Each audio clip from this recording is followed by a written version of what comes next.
Hi guys, I'm here with Nicole. and today I'm gonna be testing my special effects skills, and I know I haven't been doing that long, but I am gonna try because I really enjoy doing it, and she has volunteered her arm, so Yay. Let's get started. So we're gonna start today with the Scarface Flesh Liquid Latex. This is from Spirit Halloween. Don't mind my messy surface here, but so all you're gonna do is just take this and pour a little bit onto the plastic thing. So this popsicle stick did come with the set. I find it really easy to apply the liquid latex onto the skin because it doesn't really stick to this, and if it does, you can just peel it off. So I'm just gonna set this aside while I'm using it on my friend Nicole. Okay, so you can put your arm out here. First, we're gonna start with taking some of our liquid latex and just applying it to the skin. The way I'm gonna do this is just like kind of like a cut on the arm, and it's gonna be in a rectangular shape. So you want to apply the first coat pretty thick, but a little lighter around the edges. While the liquid latex is still wet, you're gonna want to take a Kleenex. I've already started ripping it. Make sure that if it's double-sided, you do peel it apart. And all you're gonna do is just rip a rectangular piece that's similar to the size of the spot of latex that you did put on your arm. So now that the latex is still gooey, you're gonna just place this on. Just kind of like pat it on really softly, or hardly, I don't know. So now just leave it there for a second, and then you're just gonna rip around the edges just to remove the excess. And it should just stick on just like, kind of like normal skin, I guess. And then those extra pieces you can just throw out in the garbage.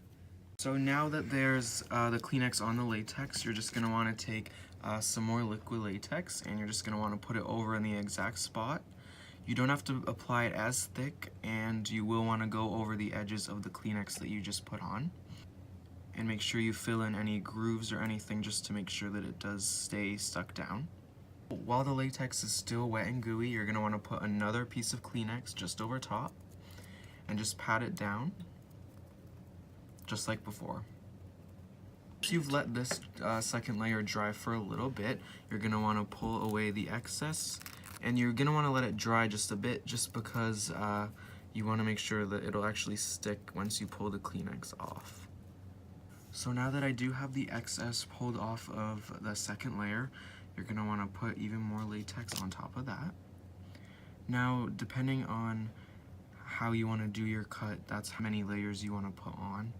So the way I do it, I do at least 3 or 4. So I will skip until, or like I will not film the next couple layers just until I am ready.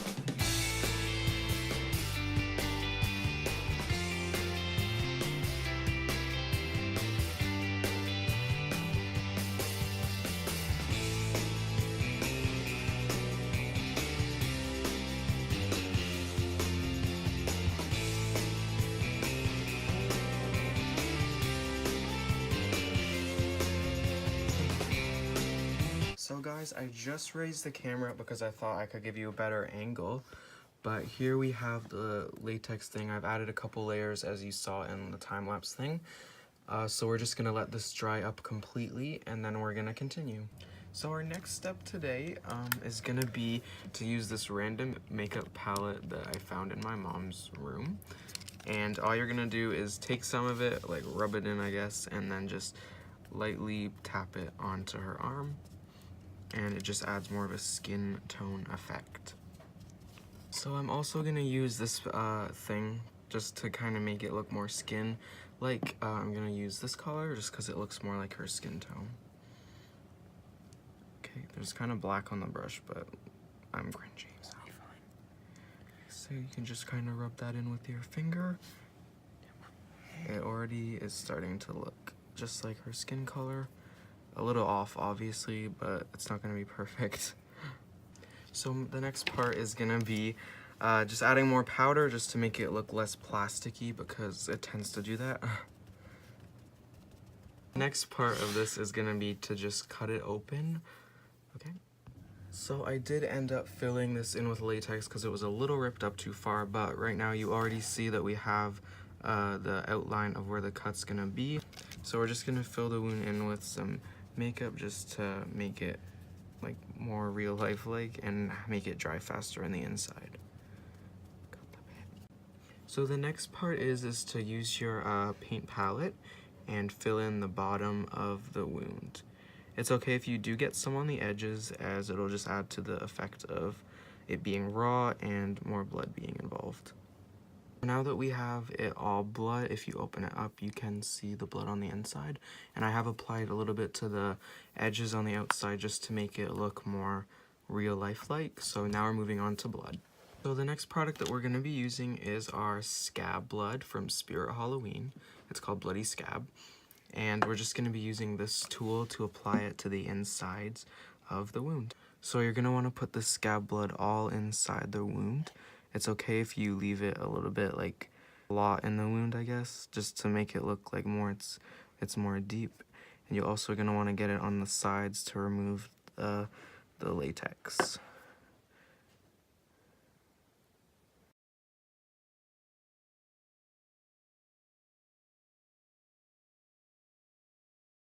So the next step that we're going to be doing is just putting some of the scab blood on the outside of the wound. Not too much, not as much as on the inside. So you're just going to want to dab it on. And just make it look like the blood is kind of like gooey and like coming out. So I do think that this adds to the effect that it is real and that you're not to be messed with. So once your wound looks kind of similar to this, as you see, like it's really bloody and it's really thick, and you can see all the blood on the inside. So we're gonna start using more of a liquid blood.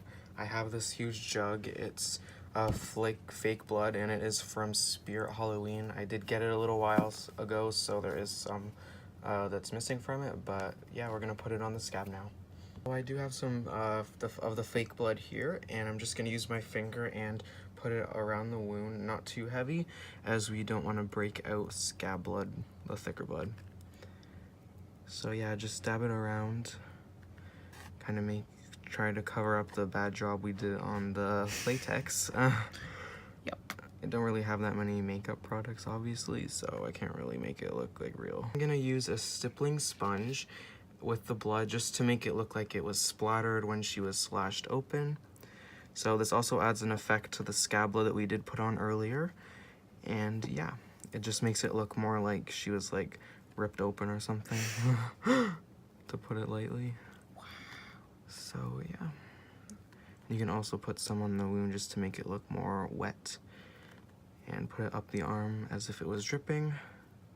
It is possible to over blood, and I try not to do that, but sometimes it just needs a lot of blood. And if we zoom in here, we can see that you can still see where the wound opens up, and that you can see the inside a little bit. And it just looks more real if you leave the blood wet. And I do suggest, if you're going out with the scab or whatever, just make sure you bring extra blood just to keep it looking fresh. So here's a close-up with the flash. As you can see, it's reflecting off the light, and it looks very real. So yeah.